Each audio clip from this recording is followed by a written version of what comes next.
Kasi hindi lang po pera ang ninakaw sa inyo. Anong ninakaw sa inyo? Sa bawat pisong ninanakaw, sa kaban ng bayan, ninakaw sa inyo yung pang-pensyon ni mami, yung pampa-hospital sa mga anak ninyo, yung pampaaral ng mga kabataan. Bawat pisong ninakaw sa inyo, yan, yung buong kalsadang yan, pwede nang ipasemento sana yan. Pero hindi nangyayari. At ito po ang kinagagalit ko. At dapat nyo rin hong ikagalit.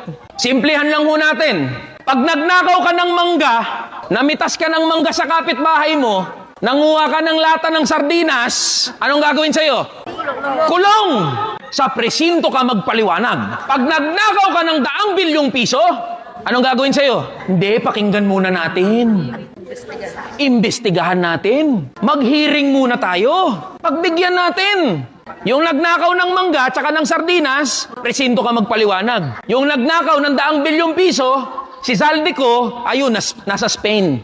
Namamasyal pa. Nasa ibang bansa. Pagbalik dito, may sakit. At dahil may sakit, wheelchair.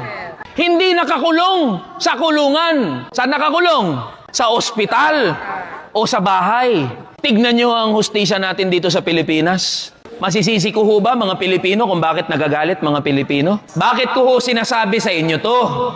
Dahil dapat nyo pong malaman na hanggang ngayon, ilang linggo na ang nakaraan, wala pa ring nakukulong mula dyan sa mga nasangkot sa flood control project. At ang hinahain sa atin, walang katapusang hearing, walang katapusang pagdinig, at sa dulo nun, wala na namang makukulong. At kahit makulong, yung mga kampon ng demonyo na yan, masarap ang buhay niyan sa kulungan. Ako na nagsasabi sa inyo.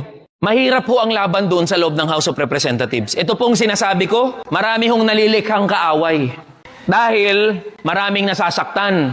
Ang katotohanan, pag sinabi kasi masakit. Pero kahit gaano kasakit yan, dapat tanggapin. Dahil yun ang katotohanan. Anong gusto nyo? Magbulahan tayo dito?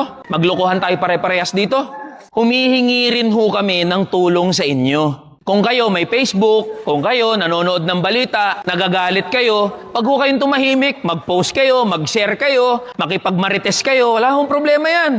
Kasi pag nalimutan po natin pare-parehas yan, walang mapapanagot, walang makukulong, ang kawawa tayo uli. Pag hindi po natuto, ang mga ordinaryong Pilipino at ang mga manggagawa na mag-ingay, mga lampag at tumindig sa inyong karapatan habang buhay po kayo, nalolokohin, tatarantaduhin ng mga nasa gobyerno. Pinapaalam po namin sa inyo ano ang inyong mga karapatan, ano yung mga pwede nyong ma-access. Dahil pag alam nyo yan, walang kahit anong ayuda ang pwedeng bumili sa kaalaman ninyo. So yun po ang pakiusap ko sa inyo, pagtulungan ho natin.